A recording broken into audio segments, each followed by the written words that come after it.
அஸ்ஸலாமு அலைக்கும். எல்லாம் புகழும் இறைவனுக்கே. இன்னைக்கு என்னன்னு பாத்தீங்கன்னாக்கா, மழை காலத்துல இப்ப இதுக்கப்புறம் வர்றதெல்லாம் மழை காலம் தாங்க. இப்ப என்ன நீங்க பண்ணணும் அப்படின்னாக்கா, இந்த கால்ல பாத்தீங்கன்னா நகத்துல சீல் பிடிக்கும். அதுல இருந்து ஒரு ஸ்மெல் வர ஆரம்பிச்சிடும். அந்த மாதிரி ப்ராப்ளம்லாம் இருக்கு இல்லையா? அவங்களுக்காக தாங்க இப்போ ஒரு நல்ல சொல்யூஷன் கொண்டு வந்திருக்கேன். நீங்க யூஸ் பண்ணி பாத்தீங்கன்னாலே தெரியும். கண்டிப்பா அந்த ப்ராப்ளம் சால்வ் ஆயிடும். அது என்ன இன்கிரீடியன்ஸ் அப்படின்னு பாத்தீங்கன்னா, ஒண்ணும் இல்லைங்க.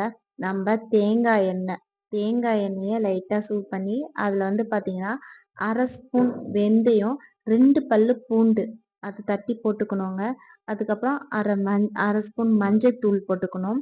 அதுக்கப்புறம் கொஞ்சோண்டு ஒரு பிஞ்ச் பாத்தீங்கன்னாக்கா, பெருங்காயத்தூள் இது போட்டு நல்லா கலந்து லைட்டா சூடு பண்ணி, ஆறுன பிறகு நம்ம அந்த கால்ல எங்க சீல் பிடிச்சிருக்கோ அந்த இடத்துல வச்சுட்டு வந்தீங்கன்னாக்கா, நான் வச்சுட்டே வந்தீங்கன்னா நாளடைவுல அந்த சீல் இருக்கிற இடமும் தெரியாது. அந்த புண்ணு இருந்த இடமும் தெரியாம போயிடுங்க. ட்ரை பண்ணி பாருங்க. எப்படி இருக்குன்னு சொல்லுங்க.